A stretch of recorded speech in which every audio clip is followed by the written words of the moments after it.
मी आता गावाकडं आलेली आहे आणि संक्रांतीसाठी आले होते आणि दुपारची वेळ झाली आहे. संक्रांतीला आम्ही देवावरून जाऊन वगैरे आलो. ते व्हिडिओ मी शूट नाही केले आणि त्याच्यानंतर मग संक्रांत साजरी केली आणि माझे सासरे अजून हॉस्पिटलमध्येच आहे.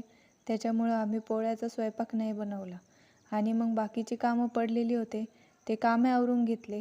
आज सासूबाईंनी तांदूळज्याची भाजी शेतातून आणली. वाटण वाटून केलेली पाट्यावरची भाजी एकच नंबर लागली.